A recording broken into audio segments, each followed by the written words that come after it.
Horror. चेतावनी, ये कहानी केवल मनोरंजन के लिए है। डराना या अंधविश्वास फैलाना उद्देश्य नहीं है। एक सुनसान गांव के बीचों बीच सदियों पुरानी एक हवेली खड़ी थी, जिसके बारे में कहा जाता था कि वो कभी रईसों का महल हुआ करती थी, लेकिन आज वो सिर्फ खंडहर थी। गांव के लोग वहां से गुजरने तक से डरते थे, क्योंकि जिसने भी उस हवेली की दहलीज पार की, वो कभी लौट कर नहीं आया। कहते हैं हवेली के मालिक राजा रघुबीर अपने अहंकार और लालच के कारण गांव वालों पर अत्याचार करता था। उसकी हवेली में सोने चांदी के बर्तन, कीमती आभूषण और अनाज का भंडार था, लेकिन भूखे गांव वालों को एक दाना भी नहीं देता था।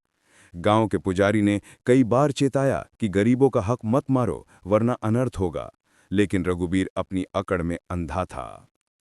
एक रात अचानक हवेली के अंदर से चीखों और खून की बू आने लगी। सुबह जब लोग वहां पहुंचे तो पूरा आंगन खून से लथपथ था। राजा रघुबीर और उसका परिवार कहीं नहीं मिला। तभी से हवेली को शापित कहा जाने लगा। धीरे धीरे ये बात फैल गई कि हवेली के भीतर रघुबीर और उसके परिवार की आत्माएं कैद हैं, और जो भी हवेली में कदम रखता है वो आत्माएं उसका खून पी जाती हैं। सालों तक हवेली वीरान रही, लेकिन एक दिन शहर से कुछ नौजवान एडवेंचर के शौक में वहां आए। उनमें से एक का नाम अमित था। अमित बचपन से भूत प्रेत की कहानियां सुनकर उन्हें झूठ मानता था। उसने अपने दोस्तों से कहा कि अगर वाकई भूत है तो आज हम उस हवेली में रात गुजारेंगे। चारों दोस्त लालटेन और कैमरा लेकर हवेली में दाखिल हुए। अंदर अजीब सी ठंडक थी। दीवारों पर जाले लटक रहे थे। फर्श पर खून जैसे लाल धब्बे बने थे। जैसे ही वे हवेली के बीचों बीच पहुंचे, अचानक दरवाज़ा अपने आप बंद हो गया। दोस्तों ने दरवाज़ा खोलने की कोशिश की, लेकिन वो हिल भी नहीं रहा था। तभी हवेली के कोनों से फुसफुसाहट सुनाई दी, जैसे कोई धीरे धीरे मंत्र जप रहा हो। अमित ने टॉर्च जलाकर दीवार पर रोशनी डाली तो वहां खून से लिखा दिखा, यहां से भागो, नहीं तो मौत पक्की है। दोस्तों की सांसें अटक गईं। अचानक ऊपर से झूमर हिला और धड़ाम से नीचे गिर पड़ा।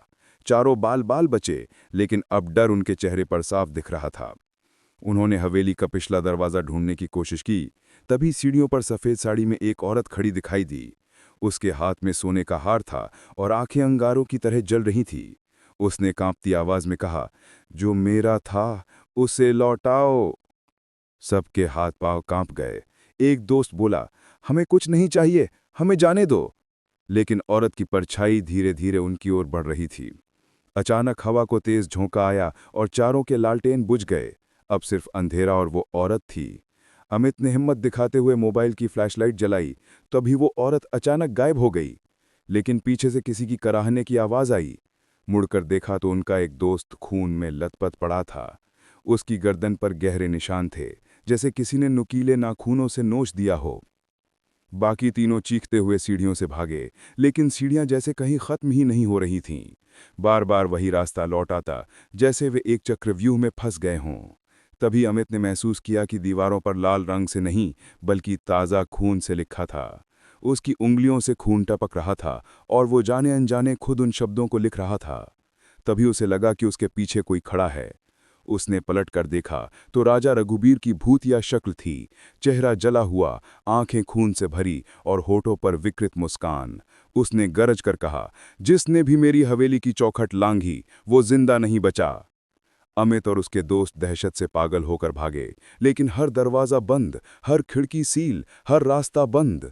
अचानक हवेली की घड़ी ने 12 बजाए और उसी पल पूरे महल में चीत्कार गूंज उठी।